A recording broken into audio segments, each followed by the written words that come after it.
I mean, have you ever heard of a guy named Colonel Sanders, for example? Yeah. Colonel Sanders became a super success and changed the eating habits of this country. Why? Because he started out when he was young? Because he had lots of capital? Because he had lots of marketing education? Is that how he did it? No. Were any of those true? No, none of them were. Colonel Sanders started when he was how old? 65 years old. At age 65 years old, he got his first Social Security check, and it was for $99. And the bottom line is, he said, I'm going to change this. Now, what resources did he have? Well, he had one thing. He had a chicken recipe that a lot of people liked. That was it. Nothing more. But he also had something called personal what? Power. He took the idea and he did something with it.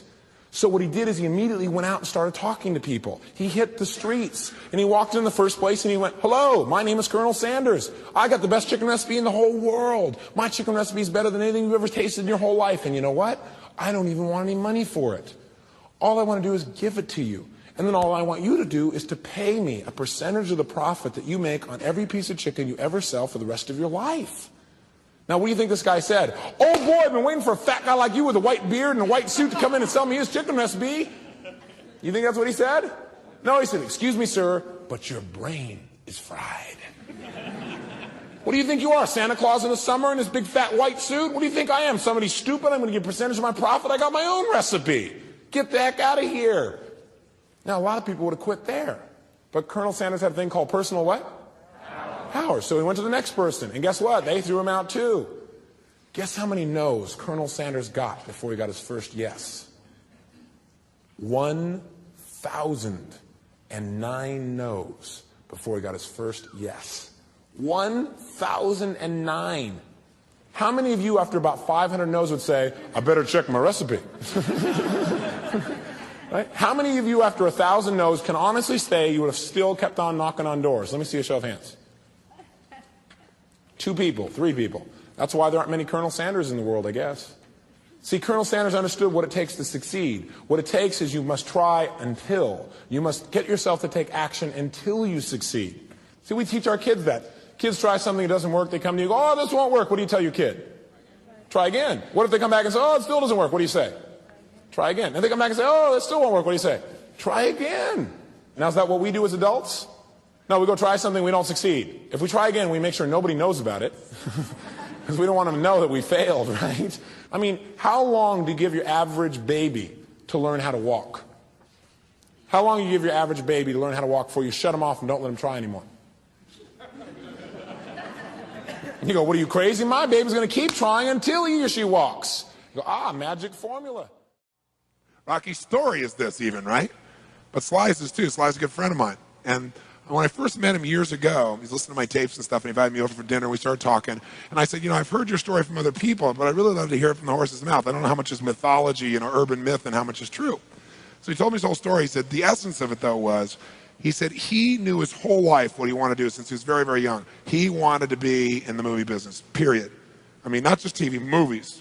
And he said why was, for him, it was a chance to have people not only escape, but to inspire people. And by the way, that drive is what made most of his movies, inspire people to what they're capable of, to overcome unbelievable obstacles, because in his own life he felt like he did that. When he was born, he was pulled out by the forceps. That's why he looked the way he did. That's why he talked the way he did. And he said, so I really want to do that. And he said, I knew why I wanted to do it, and I wasn't willing to settle for anything else. And he said, what happened was, I went out to try and get jobs, and it's not like I went, hey, Adrian, they went, you're a star. It didn't work out real well. They looked at me and said, hey, you're stupid looking, do something else.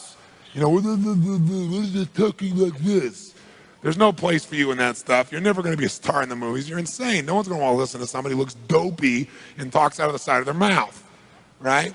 And he got no after no after no after no.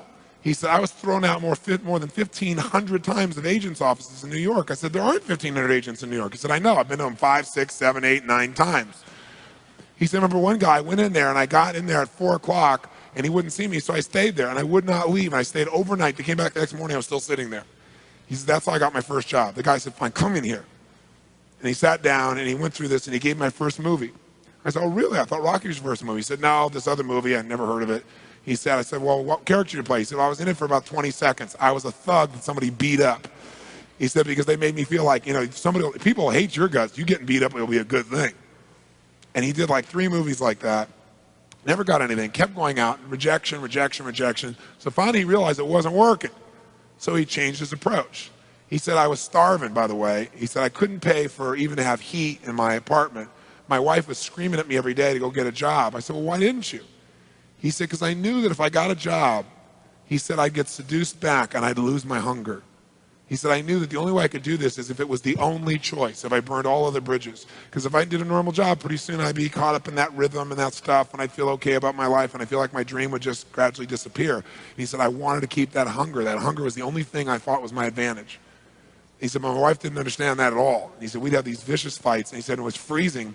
So I was broke, we had no money, and he said, so I finally went to the public library one day because it was warm. So I didn't want to read anything. So I went in, New York Public Library. He said, I was hanging out there, and I sat down in this chair, and somebody left a book there. And he said, I looked down at this book, and there were the poems of Edgar Allan, stories of Edgar Allan Poe. And he said, so I started reading it, and he said, I got totally into Edgar Allan Poe. And he said, I know everything about it. And he goes on for another 20 minutes telling me about Edgar Allan Poe. He knows everything, how he died, what it was about, what really happened. And I said, well, what did Poe do for you? He said, Poe got me out of myself. He got me to think about how I could touch other people and not worry about myself so much. And he said, it made me decide to become a writer. I said, just imagine Rocky the writer, right? And he said, so I tried to write a bunch of screenplays, nothing worked, nothing worked. I was totally broke. He said, I didn't even have 50 bucks. And he said, and finally, he said, I sold a script. And it was called Paradise Alley. He said, it's a movie I made many years later, but I sold it. And he said, I sold it for 100 bucks.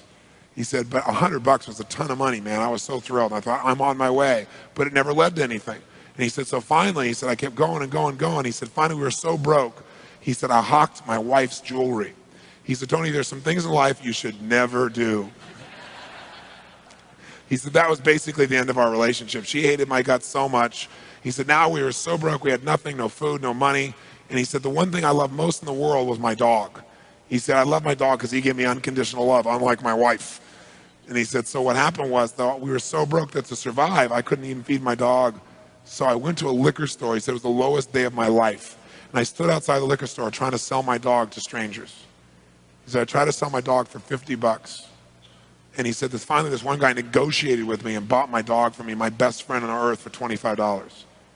He said, I walked away from there and I cried. He said, it was the worst thing that ever happened in my life.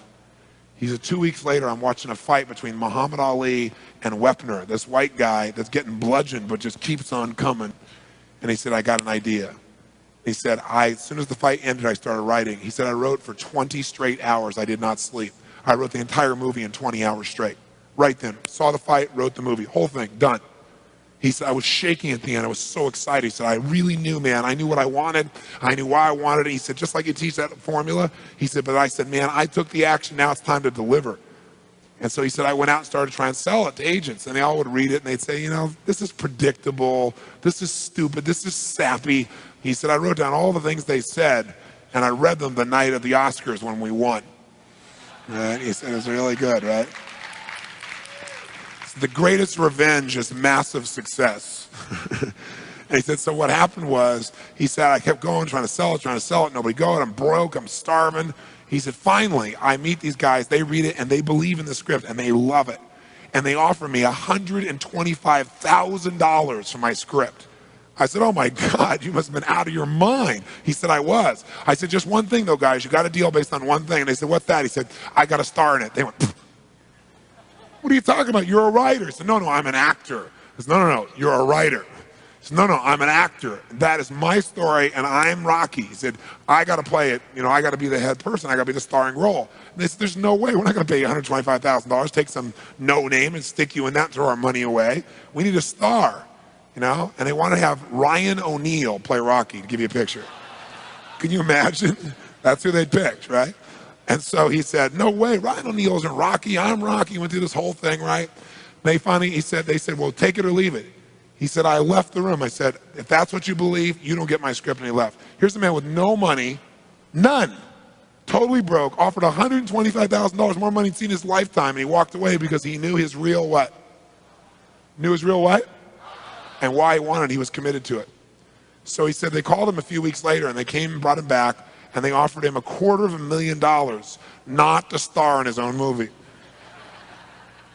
He turned it down, $250,000. They came back, their final offer was $325,000. They wanted this thing. He said, not without me, and they said no. They finally compromised, and they gave him $35,000 and points in the movie, because they said, if this is going to happen, then you're going to take the risk with us. And the bottom line is, we don't think it'll work, but at least we won't spend a bunch of money on you. And then they only spent $1 million to make Rocky, and it grossed $200 million at the time. I mean, it was done pretty well. But what's interesting about this is, I said, what'd you do? I mean, even $35,000, it's not $250,000. That's a lot of money when you don't have 25 bucks. I said, what's the first thing you did? I figured you went out and partied or something. He said, I went to that liquor store for 3 straight days and hoped that the man who had my dog frequented the store. He said, because I want to buy back my dog. I thought that was so cool, right? That was really cool. I said, what happened? He said, third day I was there, this guy walks by, and I see him, and I can't believe it, and there's my dog. And I looked at him, and I said, sir, remember me? And he said, it had been about a month and a half by the time this had all come about. And he said, remember me? You know, I'm the guy that sold you the dog. I goes, yeah, I love the dog. He said, well, look. He said, I was so broke, I was starving. He's my best friend. I'm sure you love him too, but I got to have him black. Please, I beg of you. He said, I'll pay you $100 for the dog. I know you paid me $25, but I'll give you $100. And the man said, absolutely not. No way. He's my dog now. You can't buy him back, right? And Sly said, you know, Tony, you know, he said, know your outcome? I said, yeah. He said, I knew it. And he said, I kept changing my approach. So I went, $500 for the dog. The guy said, absolutely no way. He said, $1,000 for my dog. The guy said, no amount of money on earth is ever going to get this dog from you. I said, what'd you do? He said, I knew my outcome, right? Because he listened to these tapes, kept to him. He said, I decided to take massive action. He said, I got my dog. I just kept changing my approach, so I got it. I said, what'd it cost you? $15,000 and a part in Rocky. The guy's in Rocky.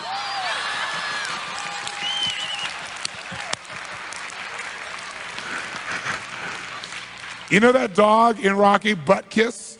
That's Sly's real dog, right? That's the dog. He bought him back. So he put his dog in the movie, and he put the guy in the movie and paid $15,000 while he had $35,000. Isn't that pretty cool? Pretty awesome.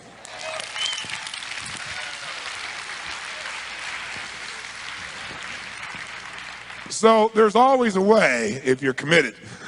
Just got to keep changing your approach.